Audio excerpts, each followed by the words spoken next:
Good morning sa bawat isa. Ito yung pag-usapan natin this morning. Bago si Jesus umakyat sa langit, ay sabi niya sa mga alagad, wait before you go. Maghintay muna kayo bago kayo humayo. Okay? Alam niyo po, yung going to all the nations to witness for the gospel is not the first important command in doing mission. Waiting is. Paghihintay mas mahalaga kaysa sa paghayo. Minsan akala natin mas mahalaga ang paghayo kaysa paghihintay. Pero dito, pinakita ng Panginoon na ang paghihintay mas importante kaysa sa paghayo. Kaya basahin natin ang Acts chapter 1 or Gawa, kabanatang 1, talatang 1 hanggang sa mga sumusunod. Samahan niyo ako sa pagbasa. Sige nga po. Kagalang-galang na Teofilo, isinaysay ko sa aking unang aklat ang lahat ng mga ginawa at itinuro ni Kristo mula sa simula, verse 2, hanggang sa araw na dalhin siya sa langit, matapos magtagubilin sa pamagitan ng banal na Espiritu sa kanyang mga hinirang na apostol. Pagkatapos ng kanyang pagdurusa, nagpakita siya ng maraming ulit sa kanila upang mapatunayang siya ay buhay. Ginawa niya ito sa loob ng 40 araw at nagturo ng mga bagay tungkol sa paghahari ng Diyos. Habang kasama pa nila, nagbilin siya ng ganito sa mga alagad, huwag muna kayong umalis sa Jerusalem. Sa halip, hintayin ninyo ang ipinangako ng Ama na narinig nyo sa akin. Nagbautismo sa tubig si Juan, subalit ilang araw na lamang babautismohan kayo sa banal na Espiritu. Nang muli silang magkasama, nagtanong ang mga alagad kay Jesus, Panginoon, ito na ba ang panahong itatayo mo muli ang kaharian ng Israel? Sinabi niya sa kanila, hindi na ninyo kailangang malaman pa ang mga oras o ang mga panahong itinakda ng Ama sa pamagitan ng sarili niyang otoridad. Sa halip, tatanggap kayo ng kapangyarihan, pagbaba sa inyo ng banal na Espiritu, at kayo'y magiging mga saksi ko sa Jerusalem, sa buong Judea, at sa Samaria, hanggang sa dulo ng daigdig. Bakit ba ang paghihintay ay mas mahalaga kaysa sa paghayo? Bakit kaya mahalaga? Bakit ba ang nais ng Panginoon sa kanyang mga alagad ay maghintay muna? Stay lang kayo. Wait lang. Bakit ba mas mahalaga yon kaysa sa humayo kayo at mangaral ng mabuting balita? Alam niyo po, ang unang dahilan ay ito. The mission is not ours but God's. Amen po ba? Ang pagliligtas sa tao, hindi trabaho ng tao. Hindi kayang iligtas ng tao ang kapwa-tao. Tama po ba? Diyos lang pwede magligtas sa atin. Amen? Kahit, alam nyo, kahit magmatigas ng ulo ang tao, aabutin siya ng Diyos. The church is not the owner of mission. The church is mere steward of mission. Tayo ay pinagkatiwalaan lang ng misyon ng Diyos. Hindi atin to. Ito ay sa Diyos. Hindi rin to sa City of Hope. Ang City of Hope ay katiwala lang. Steward lang. Ito ay sa Diyos. The church is God's instrument. No? Daluyan lang tayo. Instrumento lang tayo for mission. Or tayo ay ang tawag missionary people of God to the world. Pero hindi atin ang mission. Ibig sabihin, ang Diyos ang nagpapatupad sa kanyang kapangyarihan na mangyari na maligtas tayo. Amen po ba? Amen. Alam nyo, sa ganang ating sariling pagsisikap, hindi natin kaya. Pero ang biyaya ng Diyos, inaabot tayo. Kahit pagkano katigas ang ulo natin, darating pagkakataon, ipapaunawa sa atin ng Diyos na kailangan natin siya. Ipapaunawa sa atin ng Diyos na mahal niya tayo. Ipapaunawa ng Diyos sa atin na nangailangan tayo ng tagapagligtas. Nangailangan tayo ng Diyos. No? At dahil ito'y kanyang gawa. The church is not the most important actor in mission. No? God is through the person of the Holy Spirit. Sama lang sa amen. Amen. Who is the main actor? God. Tayo, supporting cast. Extra lang tayo. That is why waiting is very important. The main actor of mission is still coming. Parating pa lang. Sabi niya, maghintay kayo. Dahil hindi naman inyo ang mission. Aakit ako, ahayo kayo, pero huwag mo na kayo humayo. Hindi naman ito inyo. Darating. Darating ang main actor, and that is God. The Holy Spirit. At kung makikita nyo sa Book of Acts, kung babasahin nyo ang Book of Acts, from the first chapter up to the last chapter, very evident the work of the Holy Spirit to His mission. Amen. Hello?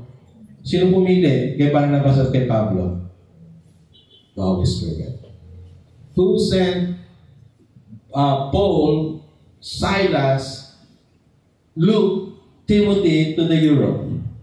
The Holy Spirit. You understand that? And here, the Holy Spirit baptized them with power. The Holy Spirit empowered them. Kaya nga, yung Book of Acts, hindi siya, sa iba kasi, ang title ng Acts of the Apostles. Tama? Do you have your Bible? You can check that. Nakalagay doon, Acts of the Apostles. Sabi ni Peter Warner, hindi dapat siya Acts of the Apostles. Acts of the Holy Spirit. Can you say amen to that? Amen. Why? Because He's the main actor. Siya, talaga ang gumagawa, tayo ay sumusuporta lang. Acts chapter 1 verse 1. So let's read together again. Sige nga po, samahan niyo ako. Kagalang-galang na Teopilo, isinalaysay ko sa aking unang aklat ang lahat ng mga ginawa at itinuro ni Kristo mula sa simula hanggang sa araw na dalhin siya sa langit, matapos magtagubilin sa pamagitan ng banal na Espiritu sa kanyang mga ininirang na apostol. Pagkatapos ng kanyang pagdurusa, nagpakita siya ng maraming ulit sa kanila upang mapatunayang siya ay buhay. Ginawa niya ito sa loob ng 40 araw at nagturo ng mga bagay tungkol sa paghahari ng Diyos. Verse 4, nakasapo natin.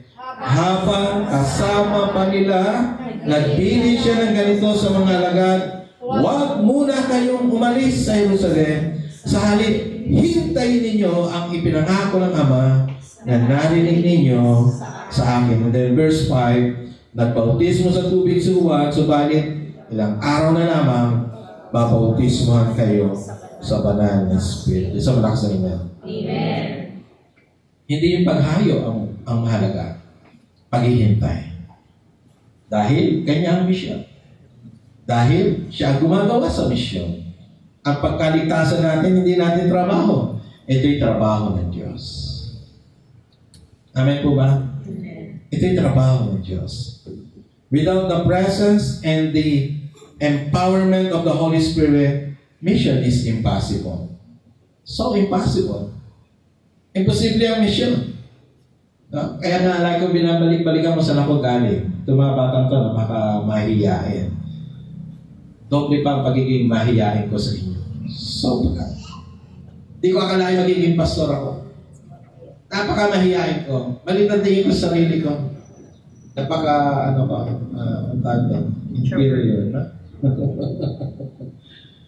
Pero, alam nyo, iba gawa ng Diyos.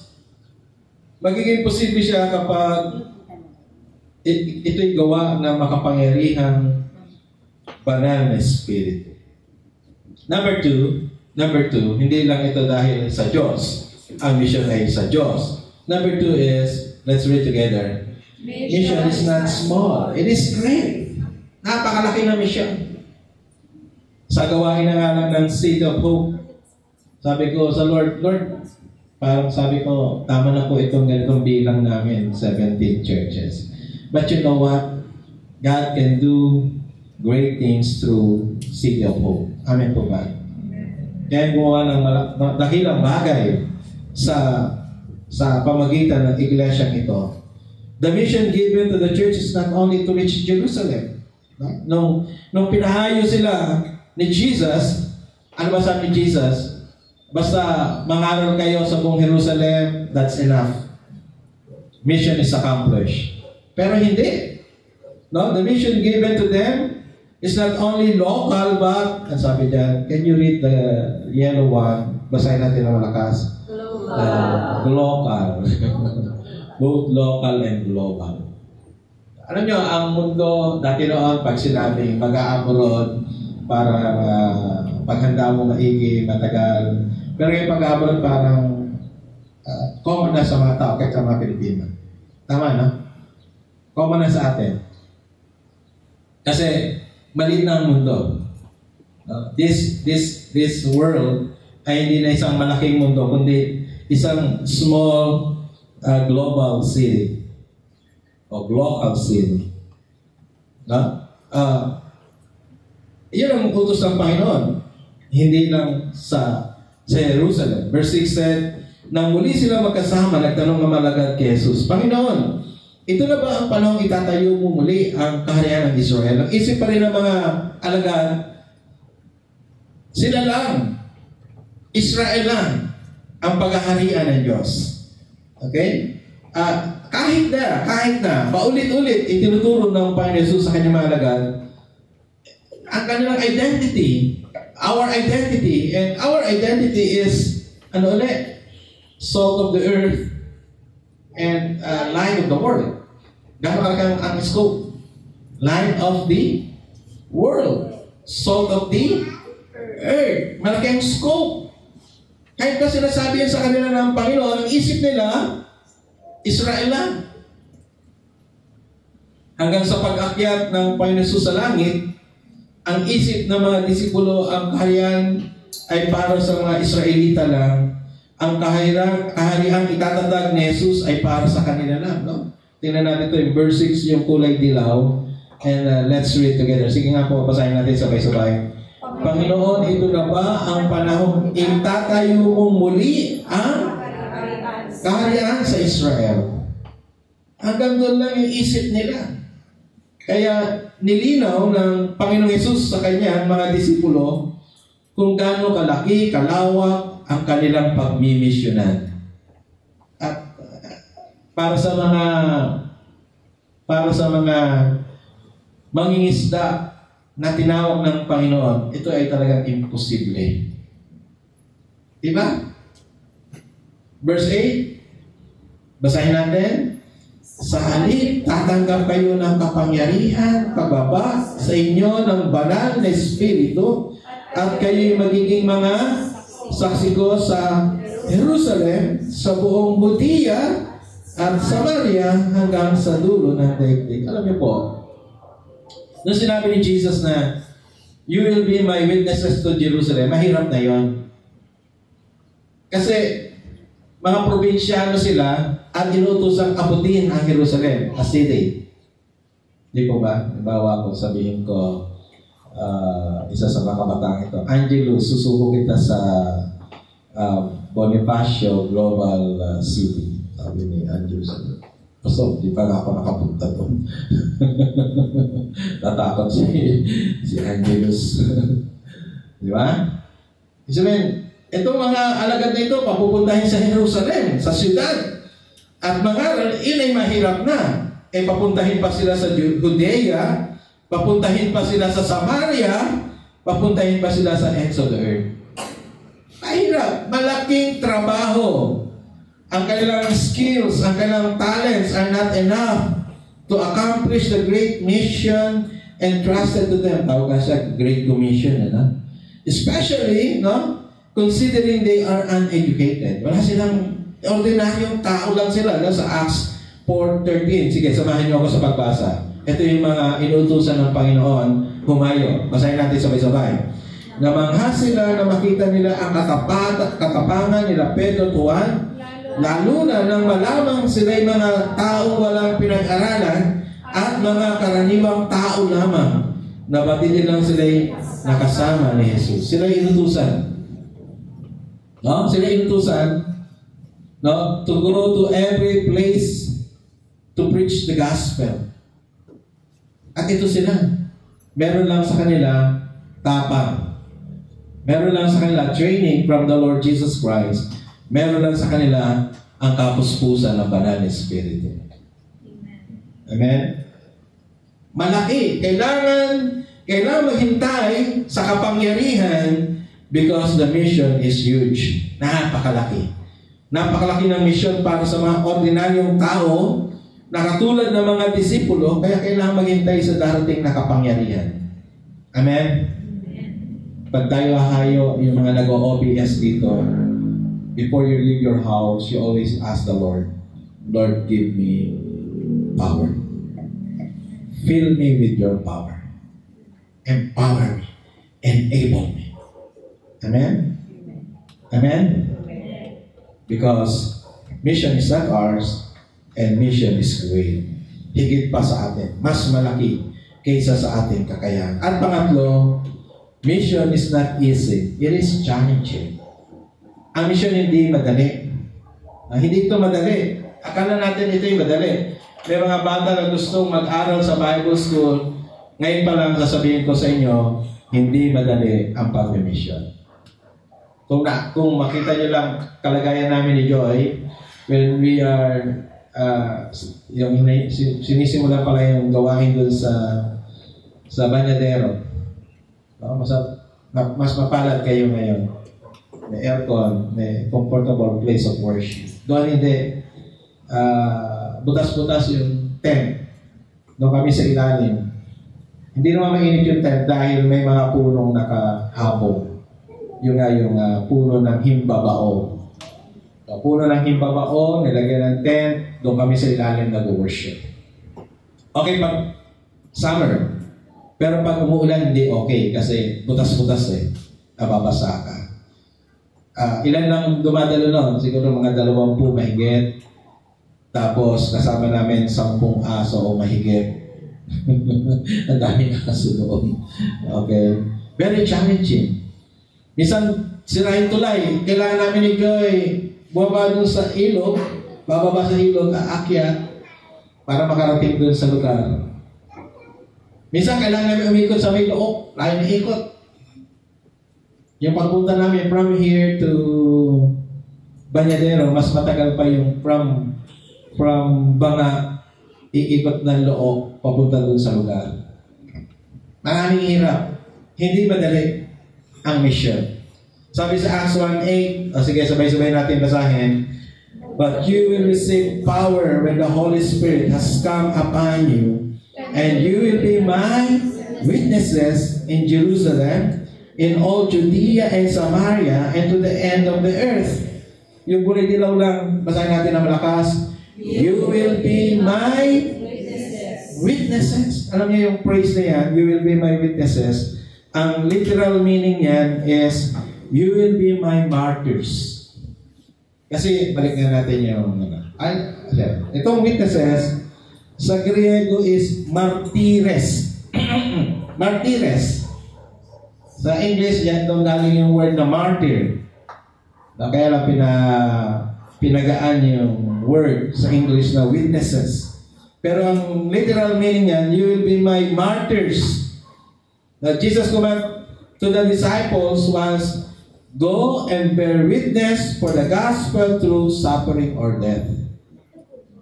Pag sumunod ka sa Panginoon, sa tawag ng Panginoon, patay kung patay. Okay? Handa kang mag-suffer. Handa kang maghirap. Mahirap! Hindi madali. Hindi madali ang paglilingkod sa Panginoon. Pero pag tinawag ka ng Panginoon, sumunod ka. Tanong yung katabi mo, ikaw ba'y tinawag ng Panginoon? Tumatanggap ako ng babaeng pastora. Pastora, pwede. Wala pa lang nagsasabing magpapastora po ako. Pero pag may nagsasabing magpastora po ako, i-commission po. Pero, ulitin ko, mahirap. Hindi madali. Hindi madali. Hindi lang natutuloy yung ating mission trip sa Cambodia para makita nyo gaano kahirap ang pag-mission. Merong mga lugar na madali ang misyon, pero sumatotal, mahirap ang misyon. No? Kaya, sabi ng Panginoon, hahayo kayo, pero you should be willing to die for the gospel. Who is likely to go and witness for the gospel and be willing to suffer and die? Only those who are filled, those empowered by the Holy Spirit, like Stephen, a former church speaker, can do this. Diba? Handa mamatay. Nag-preach siya. Binato siya hanggang mamatay. Pero preach pa rin siya. Preach pa rin. Sino lang may kakayahan nun? Yung mga puspos ng banal na spirito. Yung mga tumanggap lang ng banal na spirito. Why is waiting for the Holy Spirit so important? Mission is God's. Mission is great. Mission is challenge. Ito pang good news. Pakinggan niyo ako. This is the good news. Sige tayong lahat na kayo. Bago ko sabihin sa inyo ang good news. The good news is, hindi tayo iniwan ng Diyos. Amen? Amen. He is with us. Amen? Amen. God is with us because of the Holy Spirit. Amen? Amen. Bakit tayo hindi dapat matakot? Hindi tayo iniiwan ng Diyos. In Matthew chapter 28 verse 20, ang sabi niya, at ako'y laging kasama ninyo hanggang sa katapusan ng mundo. As this church, no, habang ang Seed of Hope humahayo, habang ang Seed of Hope nagmi-mission, sinasamahan tayo ng presensya ng Diyos. Siguro sabi niyo, ang pag-mission daw, Pastor, ay pag-share lang ng gospel, kalahati lang yan. Ay, ano yung kalahati, Pastor? Pag ipinamuhay mo ang aral ni Jesus, pag ang iyong patotoo ay naayon sa Ebanghelyo, and therefore you're doing mission. Amen? Amen. Nasa school ka, tama ang iyong patotoo, then you are promoting Jesus. Nasa loob ng bahay ka, blessing ka sa magulang mo, sa kapatid mo, sa mga mahal mo sa buhay, you are promoting the love of the Lord Jesus Christ. Amen? And therefore, you're doing mission wherever you are. Ano yung kalahati pa ng mission? Proclamation. Share the gospel. Share the love of Jesus. Again, hindi tayo iniwan ng Diyos. Kaya maghintay. Dahil pagpapalain niya tayo ng kanyang kapangyarihan. Tayo natin yung manalangin sa Panginoon. Naging ng Diyos, maraming salamat po sa katotohanan na hindi niyo iniwang ulila ang iglesia. Na bago kayo umakyat sa langit, pinalala niyo sa kanila ang inyong pangako. Lord, may pangako ka. Maghintay lang kami. At ipapadala mo ang banal na Espiritu na magbibigay sa amin ang kapangyarihan upang magampanan ang iyong mission. This is your mission. Upang magampanan ang napakalaking responsibilidad ng paghayo at pangaral ng mabuting balita sa iba. Upang malagpasan at mapagtagumpayan ang anumang challenges in life. May mga pagsubok, kahirapan. The good news is, hindi mo kami iniwan, Panginoon. At ang Diyos na lagi namin kasama ay napakabuti para sa amin. Kaya, Panginoon, sa pagkakataong ito, ikaw patuloy gumawa at kumilos sa amin. Ayan, ang dampi ng kapangyarihan mo, maranasan ng bawat isa, Panginoon. Tanggapin namin ang banal na Espiritu. Puspusin kami ng banal na Espiritu. Pakapuspusin kami ng iyong kapangyarihan upang lagi kaming handa gawin ang misyon na pinagagawa mo sa amin. Pagpalain mo ba sa amin, Lord, praying for Patrick. Sasamahan mo siya, Panginoon. Bibigyan ng talino. Iiwas masasamang bagay. Hatid mo ang kanyang mga paa sa community of faith, sa isang church na ma-enjoy niya ang fellowship at lalago siya sa kanyang pananampalataya at paglilingkod sa iyo. Samahan mo si Patrick, mahal mo ang anak mo ito, O Diyos. Huwag mo siyang iwan, pababayaan, Panginoon. Ipagkaloob lahat ng kanyang pangailangan. Lord, pray, Lord, sa mag-asawang Barbara. Kayo po mag-ingat kay Brother Eugene, Sister Jazz. Doon po sa Greece, bigyan ng kalakasan, karunungan, bigyan ng kaaliman sa panahon na namimiss niya kahit lang mahal sa buhay. Na kung paano iniingatan sila ng pinapapagandang din ang kanilang mga anak na naririto sa Pilipinas. I-bless niyo sila, Panginoon. Bless niyo rin si Jed and Sarah, Lord God, sa United Kingdom. Huwag niyo sila pagkukulangin sa lahat ng pangailangan. Ingatan niyo rin sila.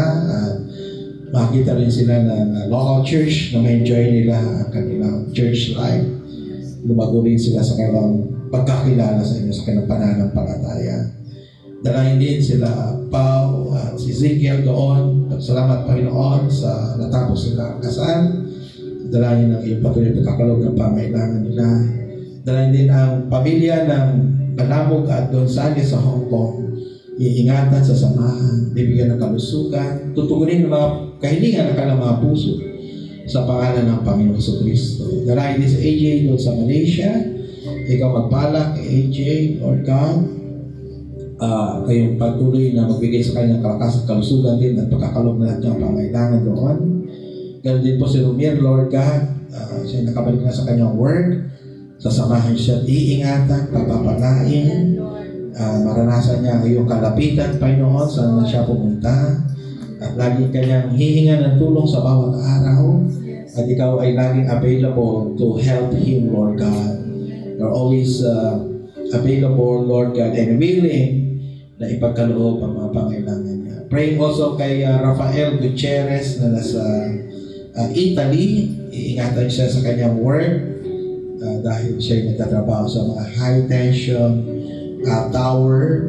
Ingatan siya sa bawat pag-akyat niya, samahan siya.